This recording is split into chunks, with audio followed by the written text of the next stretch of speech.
يا مساء الخيال والإثارة، أهلا بيك في مجرة الأنمي، المكان اللي فيه كل حاجة ممكنة. يلا بينا نبدأ سرد أحداث الحكاية.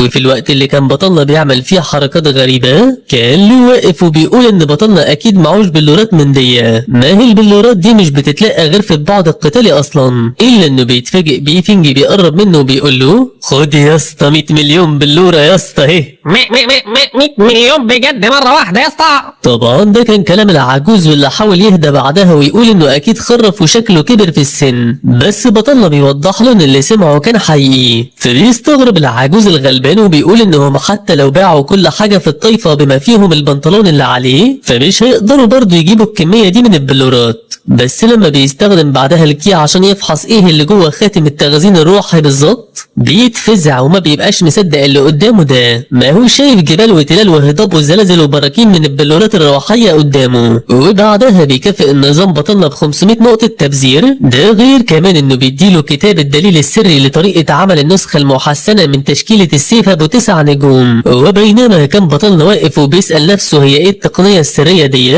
كان العجوز بينادي عليه وبيقول له انت متأكد انك هتسلمنا الكمية دي كلها يا ابن انت؟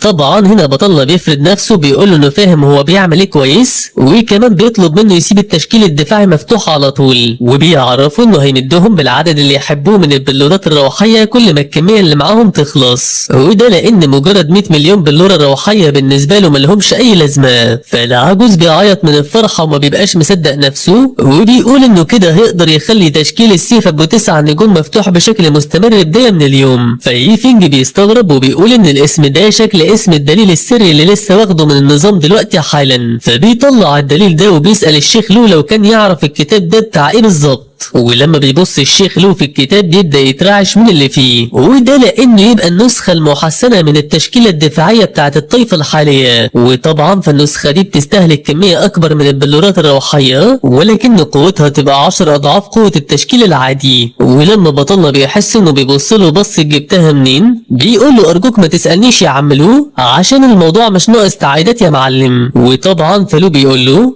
اللي تشوفه سعادة حضرة معاليك يا باشا. وبيفاجئه كمان بعدها وبيخرج من معاه شارة شيخ شرفي للطائفة وبيعرض عليه المنصب ده. فبطلنا بيستغرب وبيقول انت بتكلمني انا يا معلم قصدي يا كبير؟ الا ان لو بيقول له ما يغيرش الموضوع، وانه من هنا ورايح هيبقى في نفس رتبة شيوخ الطائفة، يعني ان النهارده الزعيم ومينج هيبقى الواد ومينج بالنسبة له. لا وكمان هيضطر ينادي بطلنا بالشيخ يفينج، الا ان بطلنا بيرد عليه بانه مش مهتم بالكلام ده وانه عايز يعيش حياته من غير اي مسؤوليات. ده غير انه افتكر كلام سبايدر نظام مان وهو بيقول له ان مع الفلوس بتيجي مسؤولية الحفاظ على النفوس. وطبعا بطلنا بيخاف للراجل العنكبوت يخيطه لو استغل فلوسه عشان يوصل لمنصب زي ده، بس لو بيقطع افكاره وبيعرض عليه حل للمشكلة دي. فبيقول له ان هويته هتفضل سر بالنسبة لكل اعضاء الطائفة وما حدش يعرف بيها غير شيوخ الطائفة بس والزعيم. ساعتها بقى بطلنا بيستسلم وبيقول له انه موافق، ولكنه بيوضح له انه مش هيساعدهم غير بالموارد وبس. وطبعا فالعجوز له بيوافق في ساعتها، وده على طول قبل ما ومينجي بيقطعهم وبيقول لبطلنا انه عايزه يروح معاه عشان يوريه مكان الوحوش الشيطانية المحبوسة في الطائفة. ولكنه بيتفاجئ ان الشيخ له موجود هناك هو كمان، واللي بيبدأ ينفعل على الزعيم وبيقول له نادي بعمك يفينج ياض،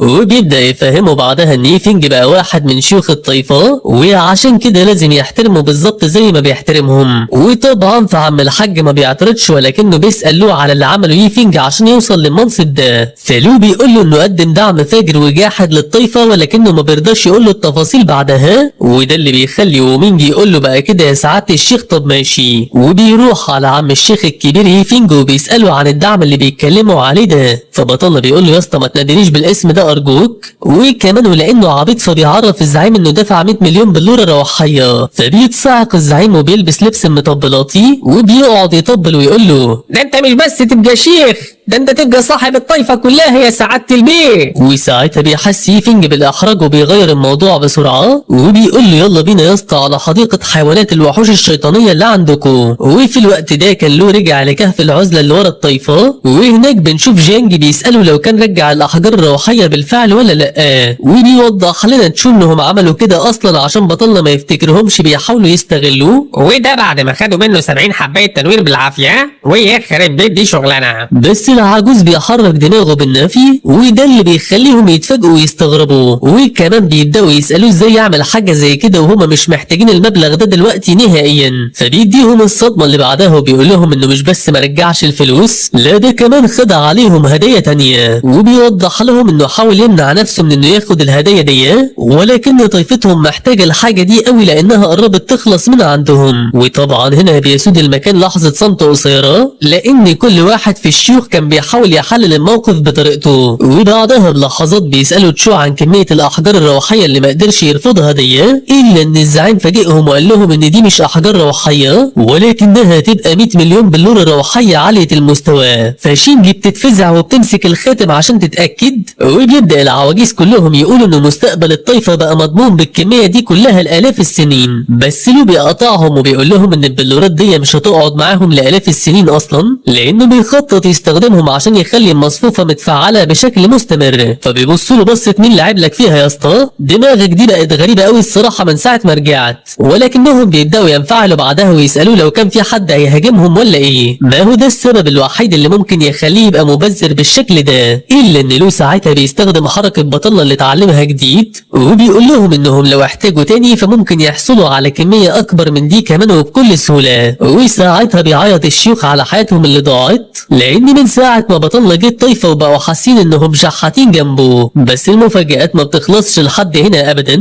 لان لو بيبدا يشرح لهم ان بطلة اداله النسخه المحسنه من تشكيله السيف بتاعتهم، والتشكيله دي بتعادل قوتها 10 اضعاف قوه تشكيلتهم الحاليه. وبيقول لهم ان حتى الخبراء اللي من قمه مرحله الصعود مش هيقدروا يخترقوها، ومرحله الصعود دي اللي هي التاسعه يا شباب. نسيب بقى الشيوخ مش مصدقين ان طائفتهم بقت بالقوه دي في خلال يومين، ونروح لكهف الوحوش الشيطانيه اللي في الطائفه، وهناك بنشوف بطلنا بيتمشى مع لو جوه الكهف. مع اني فاكر والله ان هو مينج هو اللي كان عايز ياخده هناك من شويه، ويخرب بيت دي شغلانه. المهم بيبدأ كبير الشيوخ يفهموا ان الكهف ده بيحتوي على كمية كبيرة من الوحوش المختومة، وكل ما يطلع لمستوى اعلى من الكهف هيلاقي وحوش من رتبة اعلى. وبيشرح له انهم بيختموا الوحوش دي في المكان عشان اختبار الحياة والموت، وان لما الطلاب بيقرروا يسيبوا الطائفة مؤقتا ويروحوا يشوفوا بقية العالم، وساعات حتى قبل ما يدخلوا البعد القتالي لازم الاول يعدوا على الاختبار بتاع الحياة والموت، وده عشان الطائفة تطمن انهم هيقدروا يحموا نفسهم هناك. فبطلنا بيتبسط وبيقول له انا اختبر، انا قوة اختبر. ولكن لو بيقول له سيب الوحوش للناس اللي محتاجه اختبارات يا عم يفنج. وعلى الرغم من ان بطلنا كان متضايق من كلامه، الا ان لو كان واثق من ان بطلنا يقدر يهزم على الاقل 200 وحش من نفس مستواه. وللناس اللي هتستغرب ليه ما يقدرش يهزم 400 زي البشر، فده لان الوحوش الشيطانيه قوتها بتوصل لضعف قوه البشر اللي من نفس مستواها من حيث رتبه الفنون القتاليه. فبطلنا بيقترح عليه يسمح له يختبر نفسه طب قدام الوحوش اللي من مستوى اعلى منه، ان الشيخ لو بيعمل نفسه عبيط وبيشوف حلاوة الشمس. وطبعا فبطلنا بيبقى عايز يبدأ يقتل في الوحوش عشان يشوف لو هياخد نقط تبذير ولا حاجة. ما هو مش باقي معاه غير 2810 بس. بيعدي الوقت بعدها بقى وبنشوف بطلنا قاعد وبيسأل نفسه يعمل ايه بجثة الوحش الشيطاني اسد البرق البنفسجي اللي حصل عليها، وعشان كده بيسأل زو عن الحاجات اللي ممكن يستخدموا جثث الوحوش الشيطانية فيها. فزو بيوضح له ان دم الوحوش دي بيستخدم في صقل المهارات الجسدية بس. فبطلنا بيستغرب وبيسألوا ايه الفرق بين المهارات الجسدية والمهارات الروحية، وبيبدأ ساعتها يفهموا زو ان متدربين الفنون القتالية الجسدية بيتسموا مقاتلين، ودول بيستخدموا طاقتهم الروحية في تحسين هيئتهم الجسدية لحد ما بيوصلوا لمرحلة ممتازة من الضخامة والقوة. واكتر العناصر اللي بتفيدهم في تدريباتهم دي هي دماء الوحوش الشيطانية. فبطلنا بيجيب افكار عجيبة من طيبة قلبه زي كل مرة، وبيسألوا عن فوائد الوحوش دي لو كلوها كلها بدل ما ياخدوا دمها. وساعتها زو بيقلب على راهب فاهم وبيبدأ يشرح له كلام كتير وطويل، خلاصته انه لو كل الوحش فمش هيستفيد غير ب1% بس من اجمالي الفايدة اللي ممكن يحصل عليها عن طريق امتصاص دم الوحش. الا ان بطلنا بيزهق من كلامه الكتير ده وبيقطعه وبيسأله لو كان عندهم حد من المقاتلين دول في الطائفة. فقال له زو متنكر ان الشيخ تشو يبقى مقاتل من مرحلة الصعود،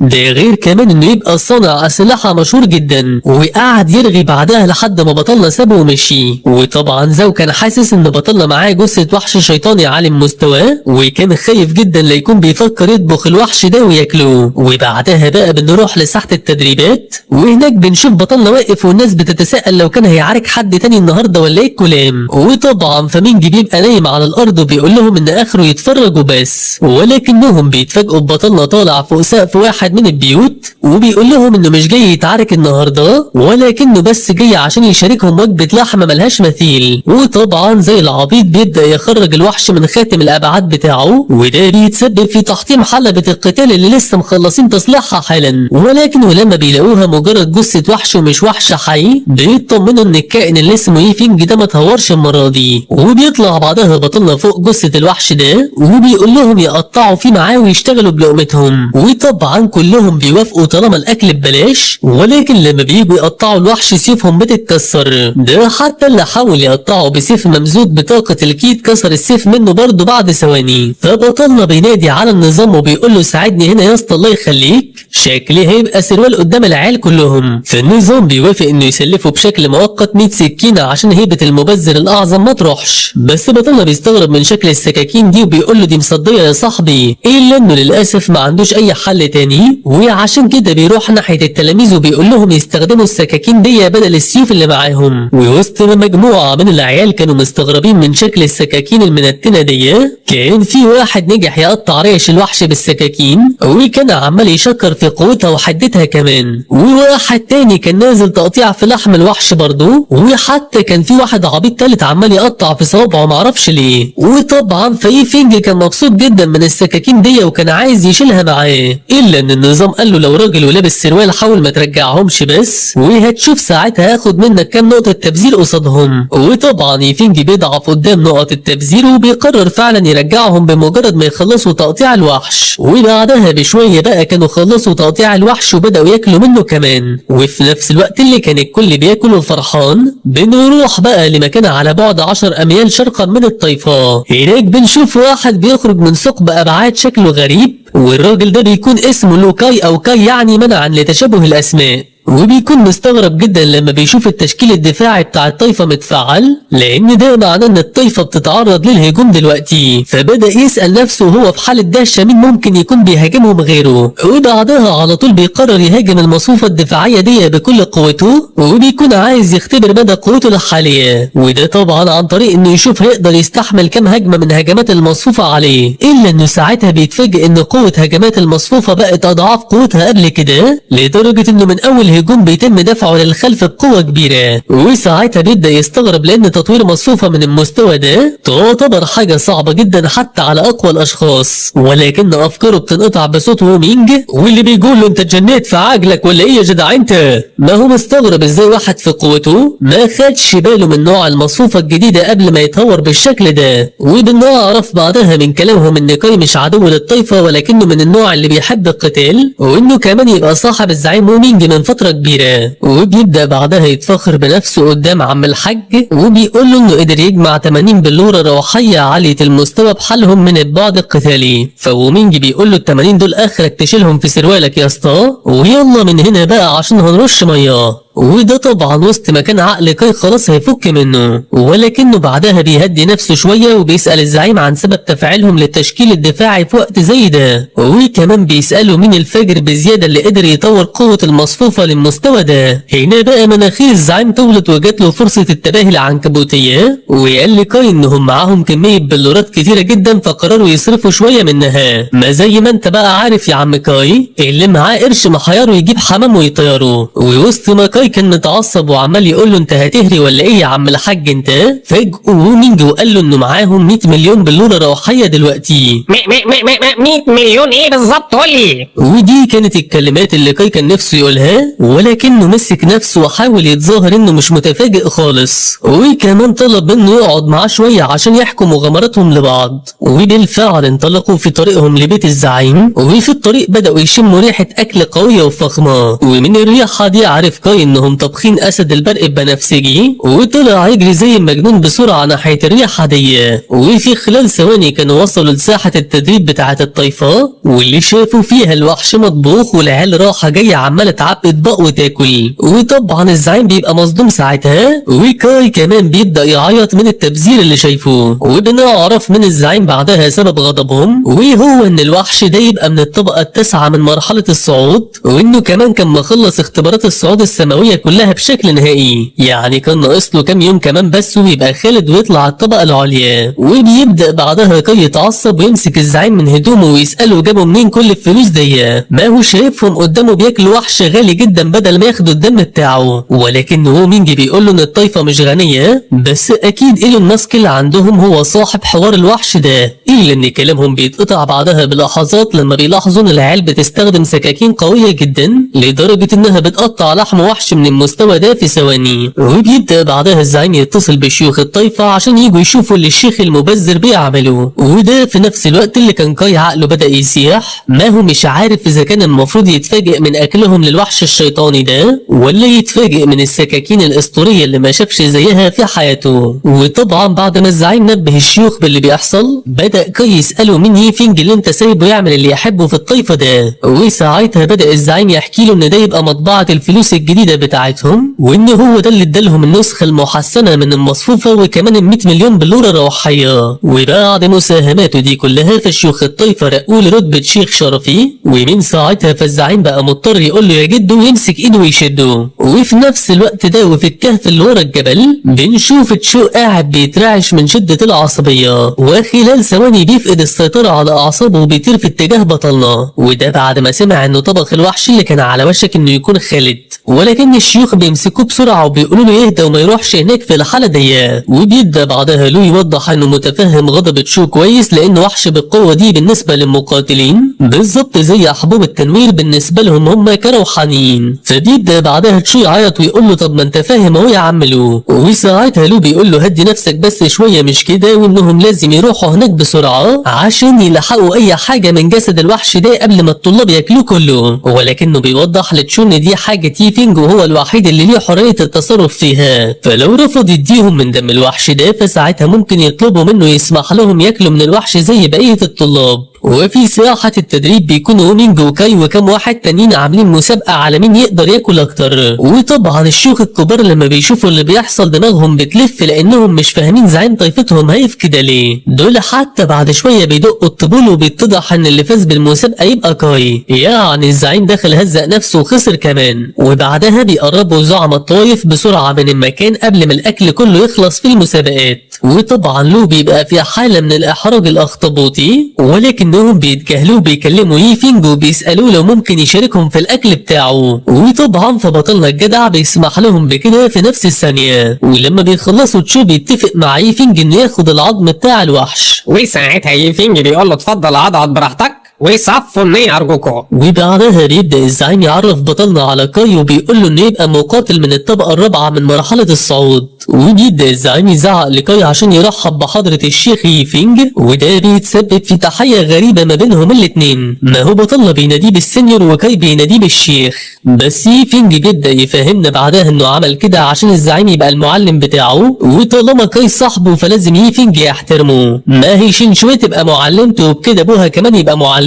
ويخرب بيت دي شغلانة ولفة طويلة وانا مستقيل من هنا. وطبعا بعد ما بطلنا وزع اللحمة دي كلها على عيال الطايفة بيجي دور مكافآت النظام واللي بيديله 1000 نقطة تبذير وكمان 200 قطرة دم مستخرجين من جوهر الوحش او من قلبه يعني. والوحش ده يبقى هو من نوعية اسد البرق البنفسجي اللي كانوا من شوية، ولكن الدم ده من واحد يعتبر خالد. وبيبدأ النظام يشرح لبطلنا ان بعد اختبار الصعود العادي بيحصل اختبار صعود سماوي، وان الدم ده الوحش عدى مرحلة اختبار الصعود السماوي كلها، في حين ان الوحش اللي كانوا من شوية كان عدى بس اختبار الصعود العادي مش السماوي. وارنبنا في منور انور، وارنب انور بيعمل ايه في منورنا مش فاهم. بيشكر بعدها كاي بطلنا وبيقول له انه على الرغم من ان اللي عمله ده اسمه تبذير، الا ان الوليمة اللي طفحها من شوية دي كانت حلوة قوي الصراحة. ولكن بطلنا بيوريه باللورة وبيسأل وبيسأله لو كان يعرف ايه اللي جواها. وطبعا كاي بكل سهولة بيقدر يتعرف عليه وبيقول له ان ده دم جوهر الوحش اللي كانوا بياكلوه من شوية. وساعتها بطلنا بيقول له مبروك جاوبت صح، وانه دلوقتي هيديله شوية صغيرين ويخلي الباقي الكلبوب. فكاي بيقول له اكيد ده لقب صاحبك مش كده؟ الا ان الزعيم بيتدخل وبيفهمه ان كلبوب ده يبقى كلب وابن ابوه، ولكنه مع كده مش مجرد كلب عادي، وده لانه بعد ما كل 2000 من حبوب تنقية الجسد قرب خلاص يتحول ويبقى شيطان اكبر. بتقول ايه يا جدع انت؟ وده كان رد كاي بعد ما دمه اتحرق من كلام الزعيم. وبعدها بقى مشي بطلنا يفينج وسابه مذهول من اللي سمعوه. وساعتها فكاي صعب على وومينجو، عشان كده قال له تعالى معايا وهديك حاجه حلوه. وعلى الرغم من ان الزعيم كان قايل له انها مفاجاه، الا ان ابن الزنانه كاي فضل يزن عليه طول الطريق عشان يعرفه هي ايه. ولما وصلوا اخيرا لقصر الزعيم وومينج، فاجئ كاي بحبايه اول مره كان يشوفها في حياته، لدرجه انه حتى كان فاكرها سم في الاول. فالزعيم قال له سم ايه يا ابن الفقريه دي؟ حبوب اسمها حبوب التنوير، ده انت اصلا لو مش صاحبي ما كنتش هتشم ريحتها حتى. وساعتها كاي اقتنع وبلعها في نفس الثانيه، ولان تاثيرها فوري فكاي بيدخل في حاله التنوير واللي بتقعد لمده 20 دقيقه. ولما بيفتح عينيه بعدها بيلاحظ ان الفرق قبل وبعد ما خد الحبايه كان كبير جدا. فبدا الزعيم بعدها يشرح له ان حبوب التنوير دي خدوها شحاته من يفينج برضه، وانه ادى منهم 70 حبايه لشيوخ الطائفه. وطبعا ما نسيش استاذ كلبوب سما وشال 20 ياكلهم له بعدين. وقعد بعدها وومينج يفضفض لكاي وهو متضايق، ويقول له ان العجوز شيا ساب بيت المزاد بتاعه عشان يبقى شيخ في طائفه بنته، ده غير ان باي اللي المفروض يبقى الحارس بتاعها اتحول 180 درجه وبقى خدام ليفينج. وهو عمال يفضفض كده اتفاجئ بكاي بدا يتحرك عشان يمشي من الطائفه، فنادى عليه وقال له استنى لما نشرب سوا الاول. طب يا اسطى نشرب يا اسطى، غور من وشي دلوقتي ارجوك. وده كان رد كاي على كلام الزعيم. فوومينج افتكره اتضايق من رغيه الكتير واعتذر له لو كان كتر في الكلام، بس باين كده ان حاله التنوير وصلت كاي لادراك حاجه مهمه جدا. فقال لصاحبه انه حاسس انه بدا يعجز ولحد دلوقتي ما عندوش اي اصحاب غير وومينج وبس، وده على الرغم من انهم الاتنين في نفس العمر. وللسبب ده برضه فهو شايف انه المفروض يكون عنده بنت في نفس سن شينشوي. فالزعيم بيعتذر له وبيقول له لا مؤاخذه يا اسطى لو كنت قصفت جبهتك بالغلط ولا حاجه. الا ان كاي بيفاجئه وبيقول له انا رايح انا كمان يا اسطى انضم لطائفه بنتك واستقر فيها. وقبل ما يستنى حتى رد الزعيم بيقول له سلام يا ابن العبيطه، وبيطير ويمشي من المكان بعدها. وطبعا وومينج بيبقى عمال يزعق ويقول له يا تبا لك يا ابن التبا لك خد هنا ويخرب بيت غدر الصحاب. وبعدها بيمشي الزعيم وهو متضايق لانه عارف ان كاي بيحب حياه الحريه وكان رافض ينضم لاي طائفه قبل كده. ومعنى قراره بالانضمام لطائفه بنته ده انه عايز يبقى قريب من يفينج برضه عشان يحلبه من كل الادوات اللي معاه. ولكن اكتر حاجه كانت مضايقه الزعيم مش انه هينضم لطائفه بنته، بل لانه كان نفسه ما يكونش زعيم طائفه ويروح هو كمان يحلب معاهم في عم ايلون ماسك. وبعدها طلع من افكاره الحزينه وقرر يروح يدي دم جوهر الوحش للشيوخ الكبار. وفي نفس الوقت ده بقى وفي بيت يفينج بنشوف زاو متعصب وداخل عليه وبيكسر الباب، وكمان بيبقى عمال يزعق ويقول له ليه بصوت شوبير، وبيوضح له انه متعصب عشان تبذيره وصل لمرحله خطيره. فبيستغرب يفينج وبيقول له اهدى شويه يا اسطى، ما انت مش هتقعد تكسر باب والسقف كل شويه وانا اصلح. الا ان زو بيتجاهل كلامه وبيبدا يطلع كتاب ويشرح له ان الوحش اللي طبخه ده كان من مرحله الصعود، بس بطلنا ما كانش معاه اصلا وكان كل اللي بيفكر فيه هو اذا كان قميص نفيسه نشف ولا ما نشفش. قصدي اذا كان يقدر يستعير كتب من مكتبه الطائفه هو كمان ولا لا. وطبعا فالزو بيجيله اكتئاب حاد ثلاثي الابعاد لما بيلاقي بطلنا مش مهتم وبيمشي ويقول له انا اسف يا ايلون ماسك باشا. فبيستغرب بطلنا وما بيبقاش فاهم اي حاجه من اللي حصل دلوقتي. ما هو من وجهه نظره ان في واحد براس كلب جه كسر الباب بتاعه وقعد يهبط باي كلام مش مفهوم ومشي. ويخرب بيت العرق بقى يا اسطى. وبعد شويه وقت وعرق محترمين قدر يفينج اخيرا يصلح الباب من تاني، ولكن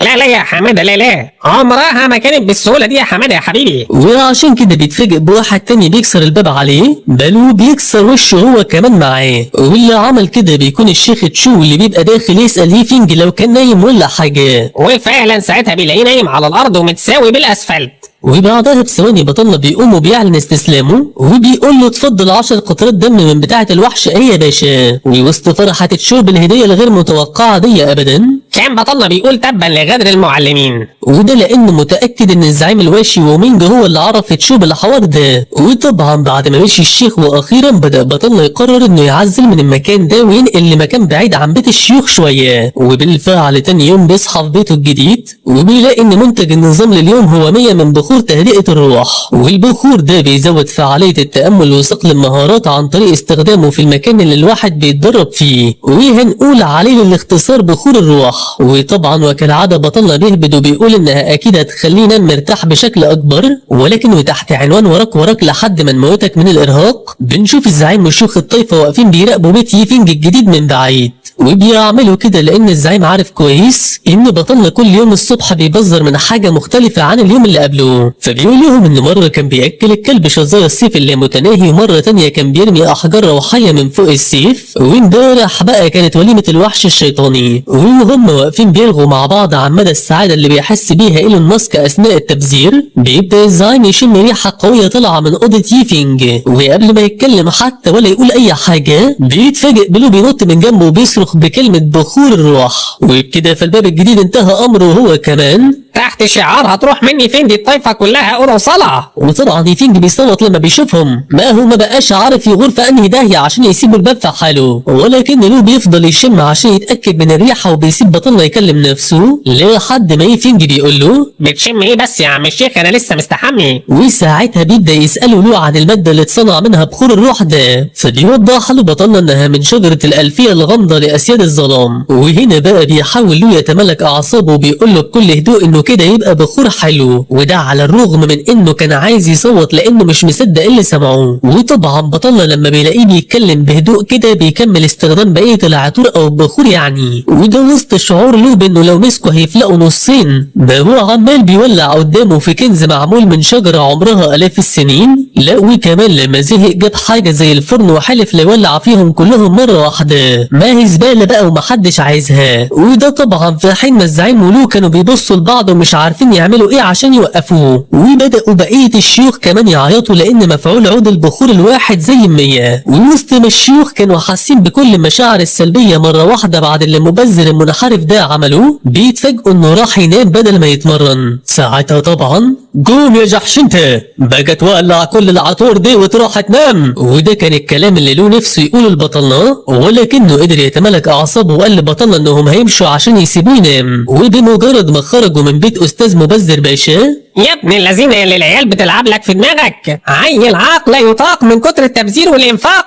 ودي كانت كلمات العجوز له، واللي بعدها بدا يحس براحه ملهاش مثيل لانه طلع كل الغل اللي جواه خلاص. وطبعا الشيخ جيانجي بيبقى عمال يعيط هو كمان لان البخور اللي مع بطلنا كان من شجره عمرها اكتر من 10000 سنه، واصلا اقدم حاجه جيانجي شافها في حياته كلها كانت من 5000 سنه. لو كمان له بيقول له انه معمول من خشب قلب الشجر نفسه، يعني ممكن تكون اقدم من كده كمان. ولكنهم بيقولوا البعض انها حاجه ييفينج كده وانه ليه حريه التصرف فيها مهما كان الموضوع مؤلم بالنسبه ليهم. وساعتها الزعيم بيقطع افكارهم وبيقول لهم انهم حتى لو سابوه يبذر براحته فكده هم كمان هيستفيدوا من التبذير ده. ساعتها طبعا تشوب ياخده بالحضن وبيقول له تفكير سليم يا اسطى. وباين كده ان كلام الزعيم خلى بقيه الشيوخ يبطلوا عياط ويوصلوا للحظه التنوير. وعشان كده راحوا كلهم قعدوا فوق وتحت يمين شمال بيت ييفينج وبداوا يتاملوا ويتمرنوا. وبعد ساعه من الكلام ده صاحي بطلنا من النوم بعد ما ريحه البخور اختفت من المكان، وطبعا كان فرحان وقال للنظام هتديني ايه النهارده يا اسطى؟ رد عليه النظام بانه هيديله 200 من بخور تهدئه الروح. وده اللي خلى ييفينج يتفاجئ لانه لسه رامي كميه كبيره من البخور ده من شويه. وساعتها بيتعصب على النظام وبيقول له